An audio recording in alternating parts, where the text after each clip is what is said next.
They say history repeats itself, that it's all been done before. So, why are we even here? Are we a part of some divine plan for eternity? Or are we stuck in a never-ending loop of nothingness? They say that what we do in this life matters in the next. We work, eat, sleep, repeat to obtain things that disappear when we die. How do we even know if we're doing things right? When I think about all of this, I can only come to this one simple conclusion, and that's everything is meaningless.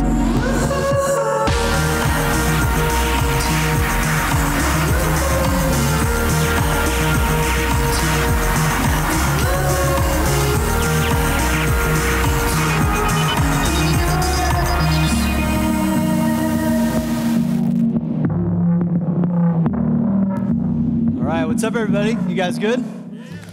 Good. Good to see all of you. And if you are visiting or if you're a guest today, man, we're so glad that you are here. We want to welcome you. I hope you hang around for the next several weeks as we begin this new series to kick off a brand new year. And we are one church meeting in multiple locations. So I want to greet those of you here at our Northwest campus, as well as those of you at North, West, and downtown. So good to have you guys. Each one of the campuses got to hear from their campus pastor last weekend, kind of a New Year's message, and those guys just did an incredible job. So we can just express our appreciation for our campus pastors. Just the great job that those guys did. Well, before we jump into the content, I want to kind of tie a bow on 2017 and just kind of report to you a couple of things that we've been talking about at the tail end of the year and kind of where things came in at.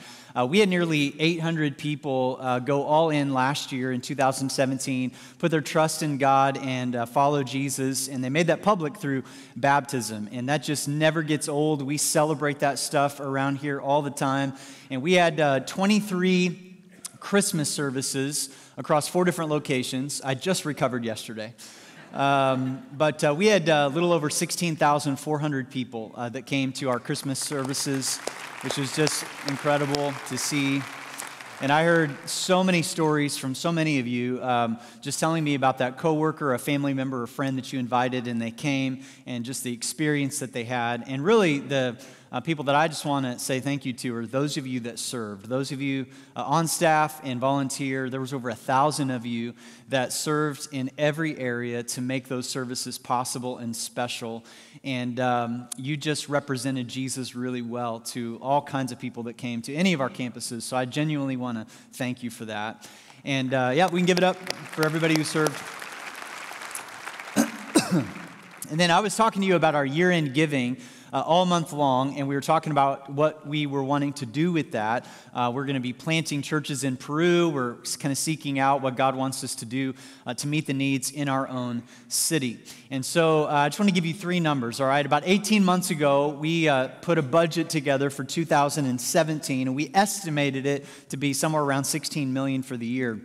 In December alone, you guys gave just short of $2.9 million. That's just in 1 month, making our total giving for 2017 a little over $18 million, which is incredible. And I know those numbers sound really big, and they are, but I want you to know that you gave more than what we anticipated, so therefore we take the stewardship of these dollars very seriously. And so as we were budgeting for 2018, we actually set our budget lower than actually what came in, so that way we have margin to be generous as a church.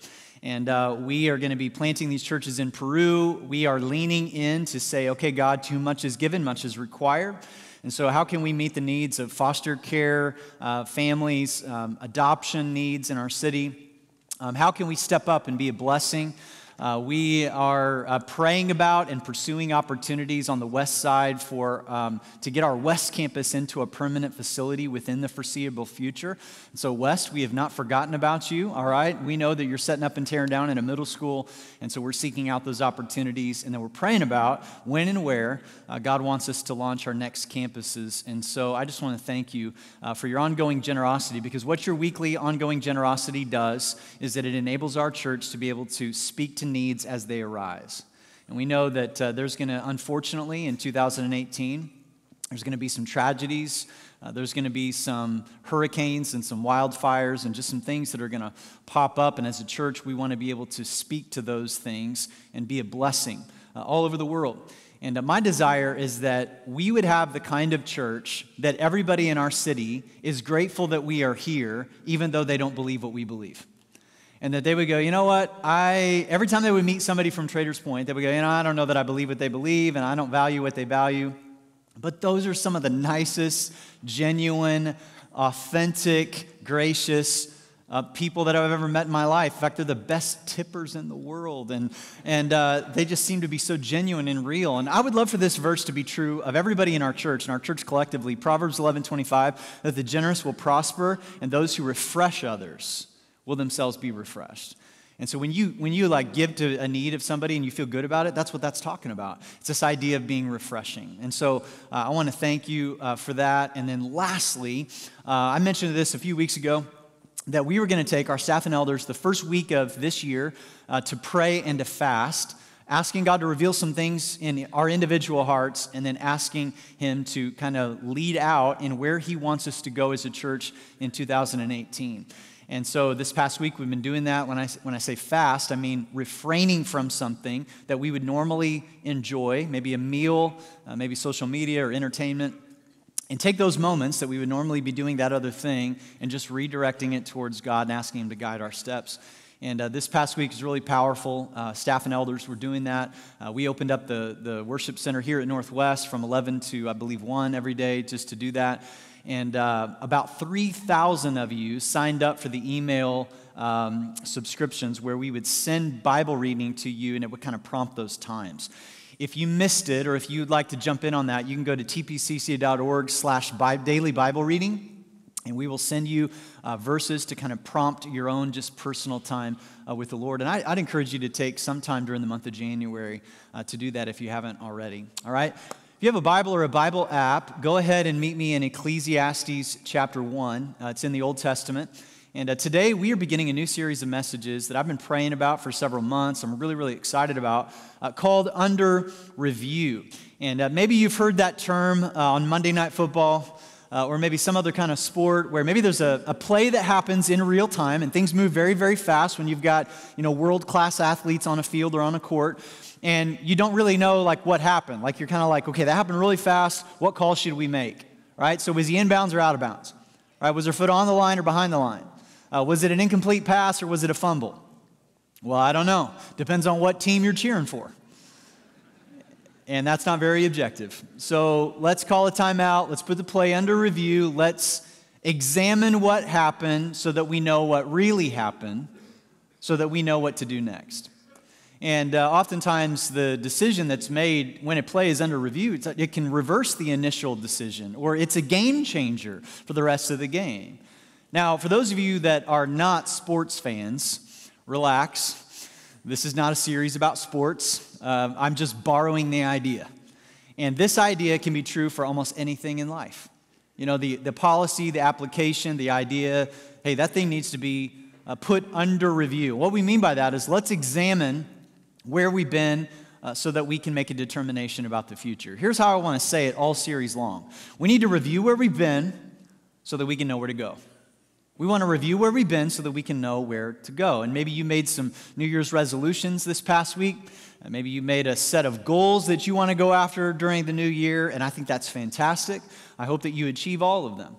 But one of the things that's true for me, maybe it's true for you, is that oftentimes I don't achieve all of my resolutions or accomplish all of my goals, and part of it is because I haven't done a thorough enough evaluation of where I've been to determine where I need to go. I need to place my life under review from time to time.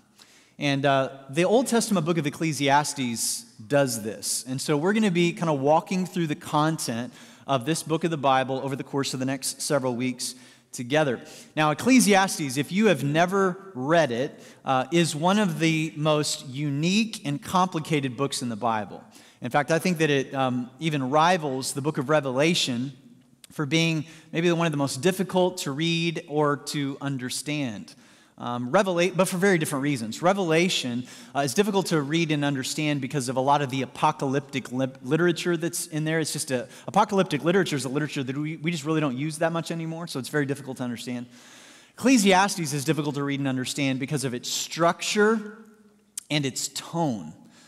There are so many moments in this book, we're going to even see it here in just a few minutes, where the author sounds hopeless and depressing.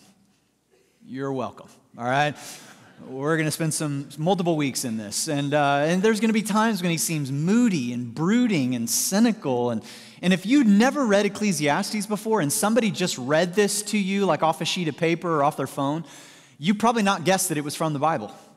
You know, maybe a thesis out of a philosophy class, or maybe the journal entries of somebody on a deserted island. But not the Bible. You know, Ecclesiastes kind of rambles and repeats itself at times, or at least it appears to do so.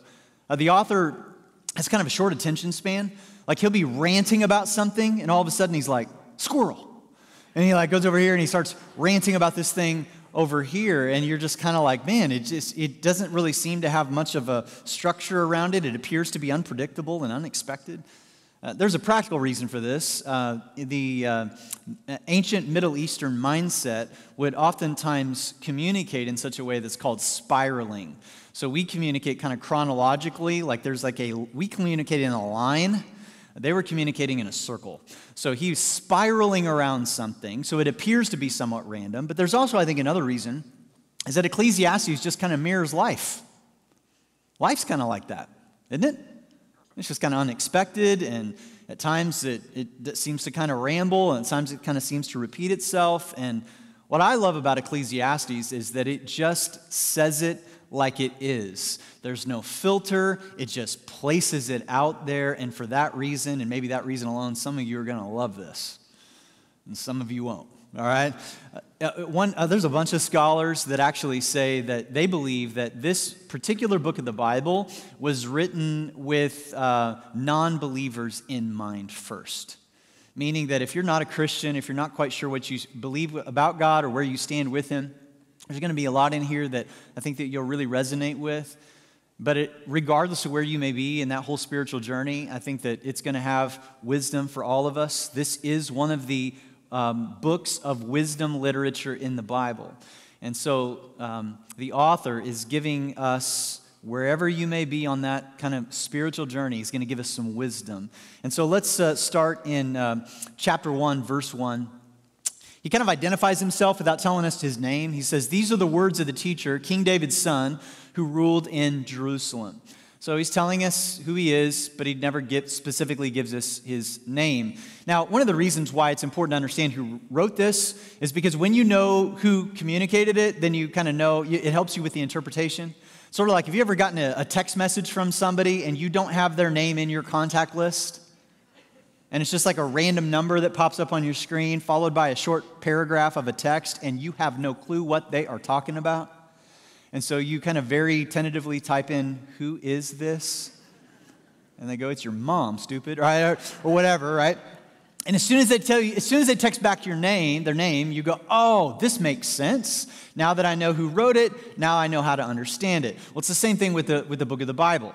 And Solomon, without telling us his name, says who he is. Number one, he says, "Hey, I'm King David's son." David had a few sons, all right? Let's narrow it down even more. It says, "I ruled in Jerusalem." There's not very many that did that. And then as we read here, there's not very many of David's sons that had the resources and the experiences that his son Solomon had.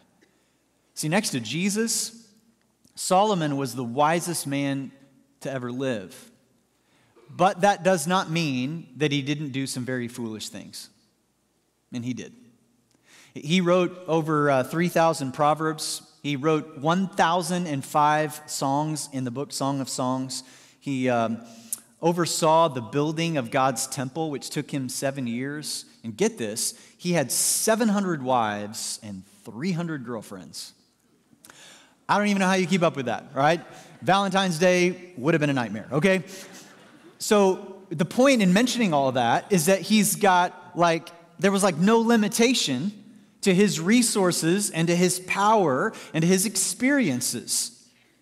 to kind of frame this up, if you were to take Steve Jobs, Elon Musk, Stephen Hawking, and Hugh Hefner, and somehow fuse them into one man, that's our boy Solomon, all right? And if there was anyone who has ever set up in the history of the world to find meaning and fulfillment and purpose, it would be this guy.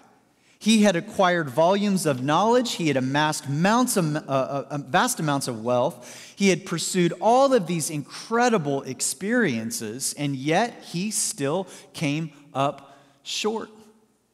And so he's writing, my personal opinion is he wrote the book of Song of Songs as a young man. He wrote Proverbs in middle age, and I believe that he wrote Ecclesiastes as an older man. And he's basically putting his life under review. And he's basically saying, listen, I'm not condoning all that I've done. I'm actually telling you what I regret. I'm actually telling you that I pursued all these things. I had all these opportunities in front of me, and yet the meaning of life and the fulfillment that I was looking for just kept eluding me. And so learn from my experience. And he says in verse 2, he's going to say this word that he's going to say over and over again. He goes, everything is meaningless, says the teacher, completely meaningless. And he's going to say that word about 38 or 39 times throughout the whole book. I said that word a few times this last week, waking up to negative 12-degree temperatures. Right? I was like, looked out the window like, meaningless. This is awful, all right? And it's a difficult word to sort of pin down. This actually isn't a very good translation of the original Hebrew word, primarily because we just don't have a good English equivalent. So this is about the best that we could do in translating it, but this doesn't quite fully capture it. It actually comes from the Hebrew word hevel, which just means breath, vapor, or puff of smoke. And so the big idea kind of behind this is that life is like a vapor. It's like your breath on those negative 12-degree mornings. Like it's there and then it's gone. So don't misinterpret it, because he's going to use the word a ton. And really the reason why he keeps using it over and over and over again is to get our attention. He's trying to communicate something to us, but don't misunderstand. When Solomon says life is meaningless, that does not mean that life has no purpose, because that would actually contradict the conclusions that he's going to make all throughout the book. He's not saying this to lead us to despair. He's actually saying this to give us some perspective. And that's very, very different. He goes on in verse 3 and he says, what do people get for all of their hard work? There's another phrase he's going to use over and over again, about 29 times in the book, under the sun. What do we get from being under the sun? So every time he uses this phrase, it's a reference to your Outlook calendar. It's a phrase to your daily activities, right? Your routine. We've all got one. All right, and so we wake up, we take a shower, we eat some breakfast, we have a daily commute, we go out through our activities throughout the day, we have some dinner, we meet some friends, maybe we watch a little TV, we go to bed, we get up, we do it all over again. That's what that phrase is. Everything under the sun, our daily routines. And then he says something very, very sobering, but it's meant to give us perspective. He says, generations come and generations go, but the earth never changes. The sun rises and the sun sets, then hurries round to rise again. The wind blows south and then turns north. Around and around it goes, blowing in circles. Rivers run into the sea, but the sea is never full. Then the water returns again to the rivers and flows out again to the sea. Everything is wearisome beyond description. No matter how much we see, we are never satisfied. No matter how much we hear, we are not content. History merely repeats itself. Here it is. It has all been done before. Nothing under the sun is truly new. Sometimes people say, here's something new, but actually it is old. So apparently they had a new iPhone release every year as well then. We don't remember what happened in the past, and in future generations, no one will remember what we are doing now. That's a sobering thought, but it's true. He's basically saying there are generations that came behind us that we don't really remember who they were, what they did, and there's going to be generations that will come after us that won't really remember who we are and what we did. And every generation sort of has a little bit of what C.S. Lewis called chronological snobbery. And it's this idea that we think that we got it all figured out and we'll fix what previous generations broke. We'll discover and get it all laid out what previous generations couldn't. And then the generations behind us will think the same thing about us. And he goes, man, it's going to go by really, really quickly. And the earth is still here, but there's just a new set of people. I followed this account on Instagram called History Photographed, and it's these pictures of rare moments in history. It's really interesting. And this picture came across my feed a few weeks ago. It's a picture of the streets of New York City in the early 1900s. And somebody colorized it, and I was kind of looking at it, and immediately it jumped out at me because I just noticed like all of these people seem to be really busy. And they seem to have got their nice clothes on, and they seem to be rushing to maybe an appointment, or maybe off to work, or maybe to meet a friend. And I thought to myself, if I could just kind of like zero in on like this lady like right here, like I wonder what was going on in her day. And I wonder what her relationships were like, and I wonder what she was worried about. I wonder what her New Year's resolutions had been that year and how she was doing with them. And I thought, you know what? I bet you everybody that day, they're living this life under the sun. Everything that's in front of them is consuming them. And then this sobering thought: everybody in this picture is no longer with us. They're all gone, and nobody remembers really what happened that day, like where she was going, and their family members probably don't even remember who they were. This is what Solomon is saying. Mark Twain would say it way more bluntly and not as nice. He would say, the world will lament you for an hour and forget you forever. Thank you, Mark Twain. I appreciate that. And I don't like that. I don't like how it's phrased, but yet there's some truth to it. I can vaguely remember my great-grandparents. I couldn't tell you the names of my great-great-grandparents.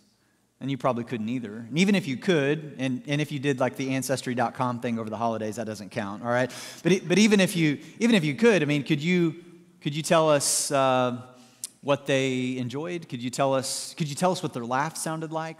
Probably not. And that's not been, when you look at the history of the world, all that long ago.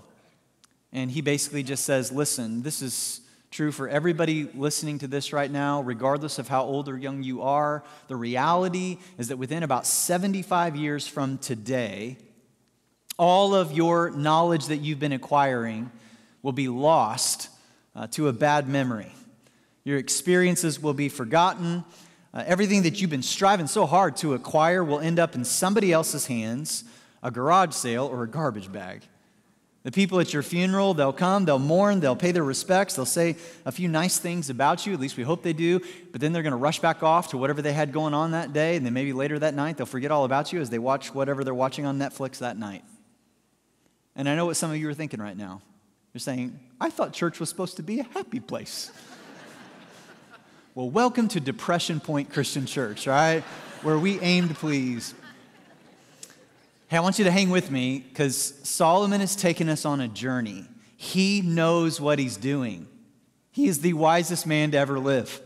He knows what he's doing. He knows he's basically saying, hey, I'm trying to awaken your senses, sobering you up so that you can see what you cannot readily see what's right in front of you. And he does, I think, a pretty effective job at it.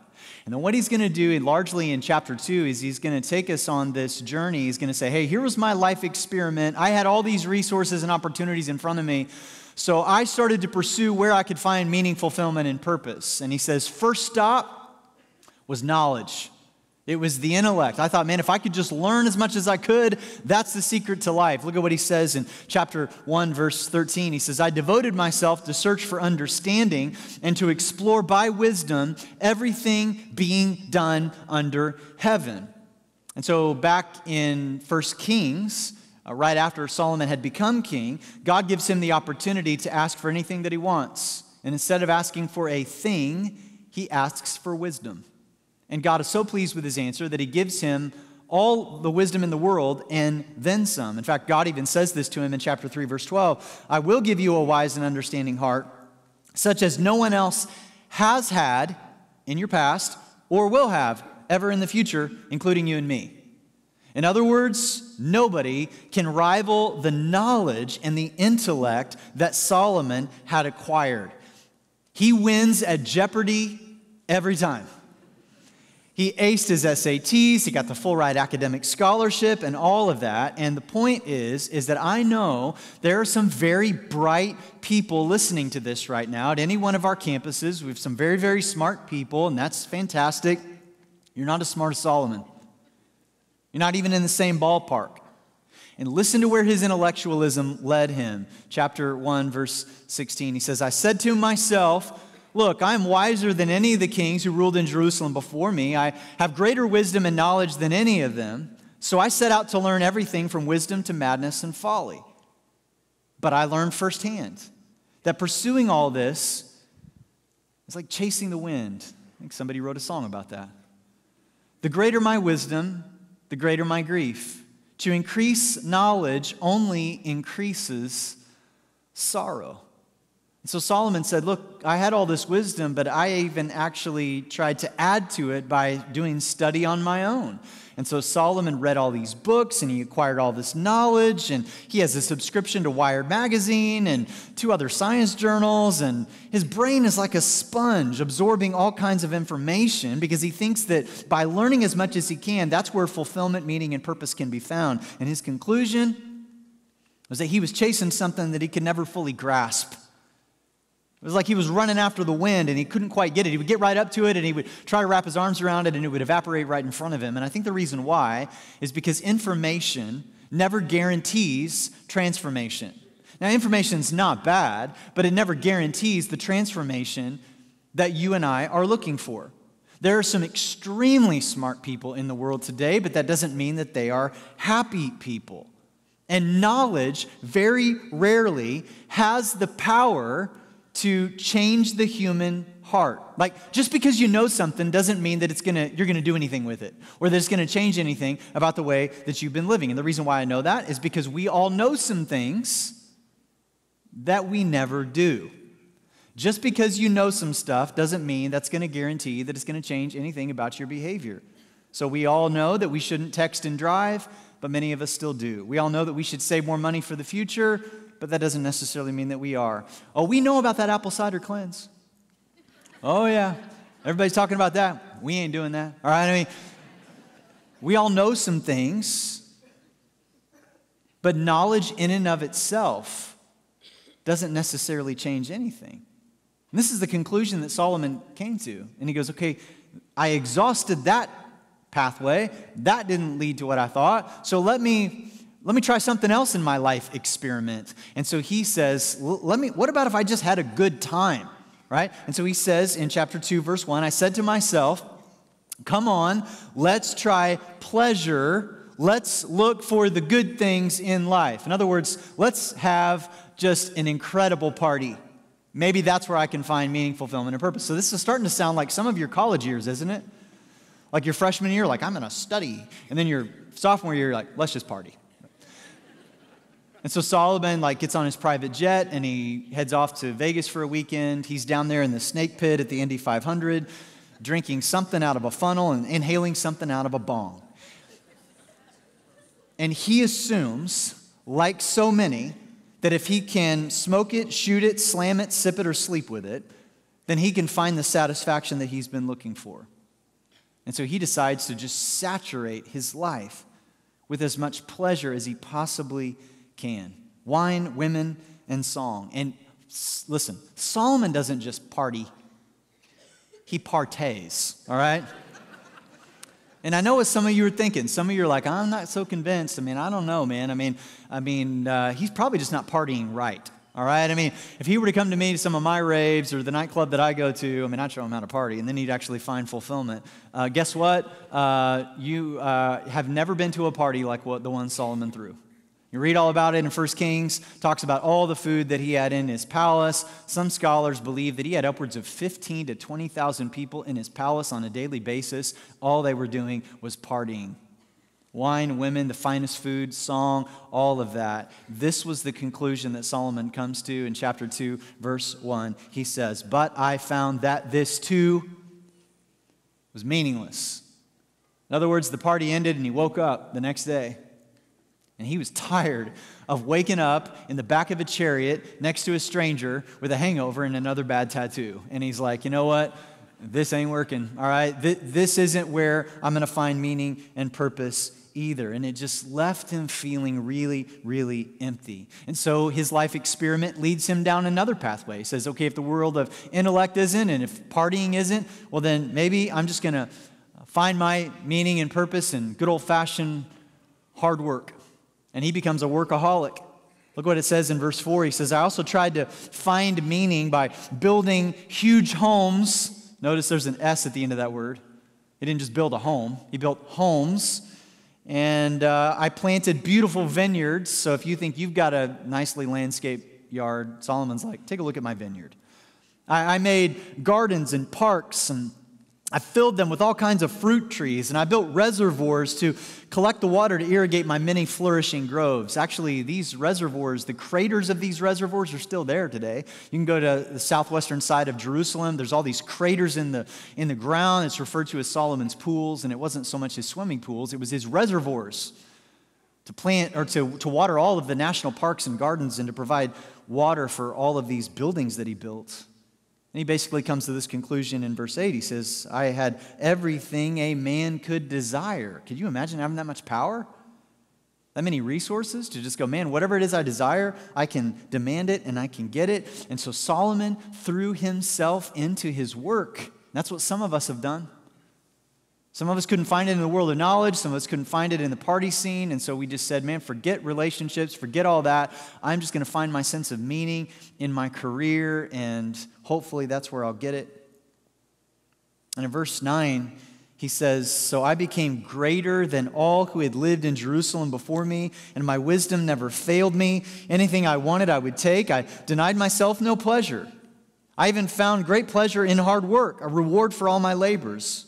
But as I looked at everything I had worked so hard to accomplish, it was also meaningless, like chasing after the wind. There was nothing really worthwhile anywhere. And so this is his conclusion of the matter, as his life experiment has taken him down these different paths. And you and I may not have the position, the platform, or the resources that Solomon had, but the thirst within us to find meaning, fulfillment, and purpose is the same. Our desires are the same.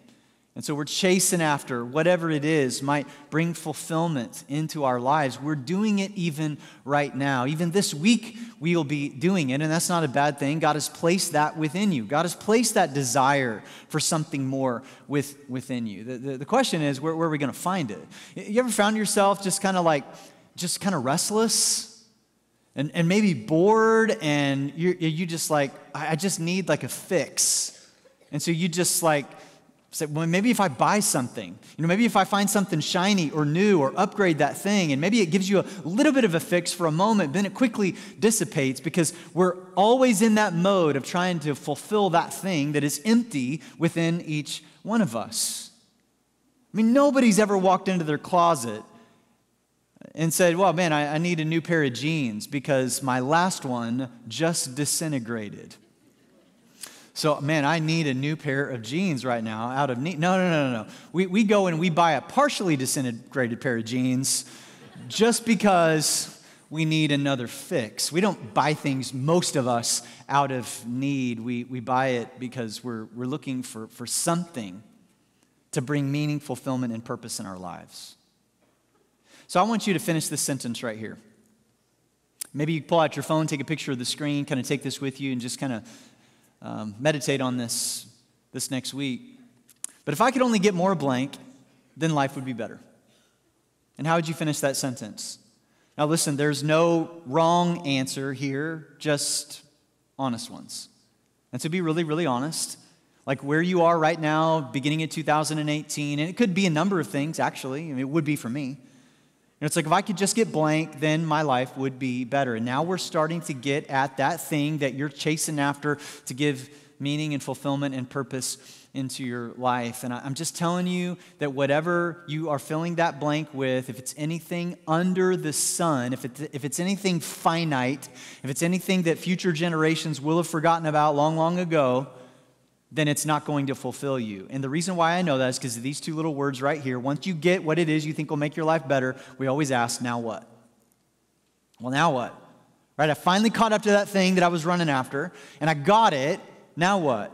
Because it didn't do for me what I thought it was going to do. And so I got into the college that I really wanted to get into. Okay, well, now what? Man, I finally got the guy or the girl of my dreams, and I'm actually realizing that they're not as perfect as I thought they'd be. Now what? Man, I finally got the job or the promotion or the income. Now what? Man, I finally bought the house, took the trip, achieved the goal. Now what? And see, the thing about Ecclesiastes, the frustration and the depression and the cynicism that's kind of existing in this book is not because that's explaining Solomon's current state of mind. It's because he's going, man, I know what it's like to actually be chasing after all this stuff and not to get it. And that always leads to cynicism and depression and to just feeling like, man, life is just a punch in the gut. And when am I going to get that thing that's finally going to fulfill me? And he is not trying to depress us. He's trying to draw our eyes up to see something that is more lasting and more fulfilling and more eternal than what is just right in front of us. And the answer here isn't that you would just suppress all of your desires or that you would feel bad about wanting them. And I know many of you have maybe heard that in church before.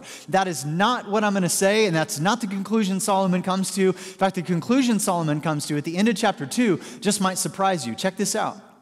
He says, so I decided that there is nothing better than to enjoy food and drink and to find satisfaction in work. Well, that's unexpected, given what he just said.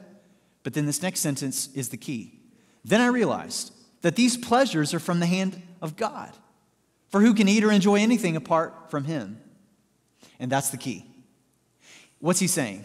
He's basically saying that intellect, your knowledge. He's saying having a good time. He's saying finding satisfaction in your work and doing something worthwhile. He's saying all of those things are not bad things in and of themselves. In fact, they're very, very good things. But when we turn those things into ultimate things, when we try to find meaning, purpose, and fulfillment in them and in them alone, they will always dissipate right in front of us like a breath or a vapor. We'll catch up to it, wrap our arms around it, and it'll evaporate right in front of us and leave us right back where we were before. He says, no. The key is to acknowledge the author of those things. The God is the one who gave us the knowledge. He's the one who actually invented a good time. The God is the one who has invented work. Actually, work came before the fall, not after. It was something that God says, no, this is something that will give you a sense of fulfillment and satisfaction. Just don't chase those things apart from me. See, here's what he's doing. He is not trying to lead you to despair. He is trying to get you to see beyond the sun, the S-U-N. Instead of just waking up, our head down, chasing after whatever it is we're chasing, we look up periodically, living our lives through an eternal perspective to recognize that there is a God beyond the S-U-N who sent his S-O-N down under the sun to give us meaning and purpose and to help us to know that there is way more to this life than just what you're learning, what you're experiencing, and what you do.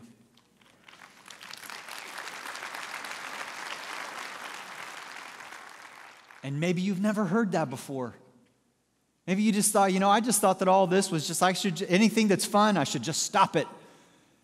And I should feel guilty about working hard and all that. No. It's just do it through the right perspective. You invite God into those things and you say, God, help me to actually use my knowledge, not just to puff myself up and make other people feel bad because they're not as smart as me, but to actually use it to help others, to actually enjoy myself so that I can encourage other people in the process, to actually do something worthwhile so that way it makes this world a better place, knowing that I'm going to spend eternity, I'm going to be spending my time in eternity far more than the 8 or 9 decades that I'm going to spend on this planet. See, Jesus said it himself in John 10:10. I don't know that we believe him, but we should.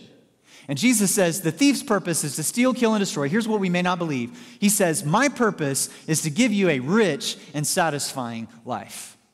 That's what Jesus says he died to give you.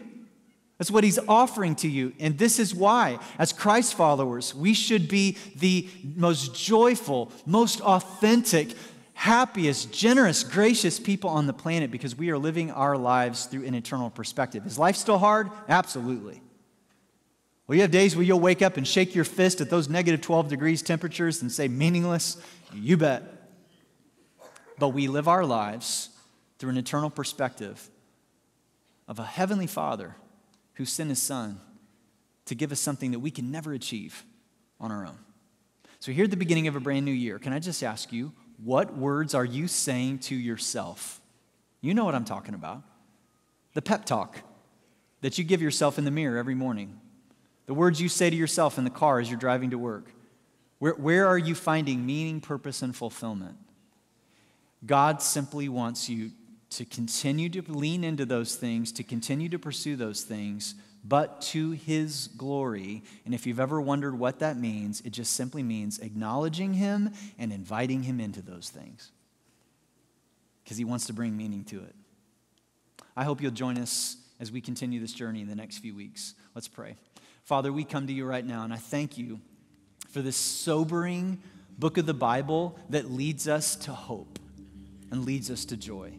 I pray that you just bless our study in it. I pray that as we journey through this and as we put our lives under review, that we could examine where we've been so that we can know where to go. And I prayed, most importantly, that we would invite you, an eternal God, a good Heavenly Father, into all of our pursuits, no matter what they may be, because you and you alone bring meaning to them. We ask this in Jesus' name.